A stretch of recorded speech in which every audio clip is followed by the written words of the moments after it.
सूरज की स्टडी के लिए भारत का सूर्ययान 2 सितंबर 2023 यानी कि आज के दिन लॉन्च हो रहा है।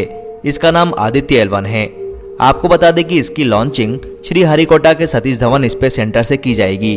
इस यात्रा के दौरान आदित्य L1 15 लाख किलोमीटर की यात्रा करेगा, यानी वह सूरज से 14 करोड़ 85 लाख किलोमीटर दूर धरती के करीब रहेगा, जबकि 15 लाख किलोमीटर की दूरी चांद की दूरी से करीब 4 गुना ज्यादा है। बता दें कि लॉन्चिंग के लिए PSLV XL रॉकेट का इस्तेमाल किया जा रहा है, जिसका नंबर है PSLV C57। सूरज की सतह से थोड़ा ऊपर यानी कि फोटोस्फेयर का तापमान करीबन 5500 डिग्री सेल्सियस रहता है। उसके केंद्र का तापमान अधिकतम 1.50 करोड़ डिग्री सेल्सियस रहता है। ऐसे में किसी यान या स्पेसक्राफ्ट का वहां जाना संभव नहीं है। धरती पर इंसानों द्वारा बनाई गई ऐसी कोई भी चीज नहीं है जो सूरज की गर्मी को बर्दाश्त कर सके। इसीलिए स्पेसक्राफ्ट्स को सूरज से उचित दूरी पर रखा जाता है या फिर उसके आसपास से गुजारा जाता है।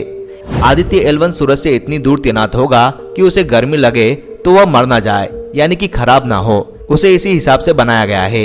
हमारे तारे यानी कि सूरज की अपनी ग्रेविटी है, यानी कि गुरुत्वाकर्षण शक्ति, और धरती की अपनी ग्रेविटी है। अंतरिक्ष में जहाँ पर दोनों की ग्रेविटी आपस में टकराती है, या यूं कहें कि जहाँ पर धरती की ग्रेविटी का असर खत्म होता है, वहां से सूरज की ग्रेविटी का असर शुरू होता है। इसी बीच के पॉइंट को लॉरेंज पॉइंट कहते हैं। धरती और सूरज के बीच ऐसे 5 लॉरेंज पॉइंट चिन्हित किए गए हैं। भारत का सूर्ययान लॉरेंज पॉइंट यानी कि L1 पर तैनात होगा। दोनों की ग्रेविटी की जो सीमा है, वहाँ कोई छोटी वस्तु लंबे समय तक रह सकती है। वह दोनों की ग्रेविटी के बीच फंसी रहेगी। इससे स्पेसक्राफ्ट का ईंधन कम इस्तेमाल होगा और ज्यादा दिन तक काम करता रहेगा। जहाँ तक L1 की बात हो रही है, तो ये सूरज और धरती के बीच एक सीधी रेखा में स्थित है। ये सूरज और धरती की कुल दूरी का 1% हिस्सा है, यानी कि 15 लाख किलोमीटर, जबकि सूरज से धरती की दूरी 15 करोड़ किलोमीटर है। आदित्य L1 अपनी यात्रा की शुरुआत लोअर अर्थ ऑर्बिट लियो से करेगा, यानी कि PLSV रॉकेट उसे तय लियो में छोड़ देगा। इसके बाद 3 या 4 ऑर्बिट मैन्यूवर करके सीधे धरती के गुरुत्वाकर्षण वाले क्षेत्र यानी कि स्फीयर ऑफ इन्फ्लुएंस से बाहर हो जाएगा। फिर शुरू होगी क्रूज फेज। ये थोड़ी लंबी चलेगी। इसके बाद आदित्य L1 को हेलो ऑर्बिट में डाला जाएगा, जहां पर L1 पॉइंट होता है। यह पॉइंट सूरज और धरती के बीच में स्थित होता है, लेकिन सूरज से धरती की दूरी की तुलना में मात्र 1% है। इस यात्रा में इसे 127 दिन लगने वाले हैं। इसे कठिन इसलिए माना जा रहा है क्योंकि इसे 2 बड़े ऑर्बिट में जाना है। पहली कठिन ऑर्बिट है धरती के SOI से बाहर जाना, क्योंकि पृथ्वी अपने गुरुत्वाकर्षण शक्ति से उसके आसपास की हर चीज को खींच लेती है।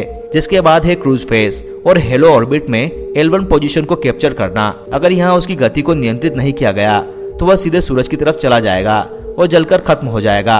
अब आपको बताते हैं कि आदित्य मिशन का मुख्य उद्देश्य क्या है। आदित्य सूरज के कोरोना से निकलने वाली गर्मी और गर्म हवाओं की स्टडी करेगा, सौर वायुमंडल को समझने का प्रयास करेगा, सौर हवाओं के विभाजन और तापमान की स्टडी करेगा, सौर तूफानों के आने की वजह, सौर लहरों और उनका धरती के वायुमंडल पर क्या असर होता है, इसकी स्टडी करेगा। तो दोस्तों, उम्मीद करते हैं कि आपको ये जानकारी पसंद आई होगी। अगर आपको ये जानकारी पसंद आई है तो वीडियो को लाइक और शेयर करना ना भूलें। और अगर अभी तक आपने हमारे चैनल को सब्सक्राइब नहीं किया है तो चैनल को सब्सक्राइब कर घंटी के बटन को भी दबा दें।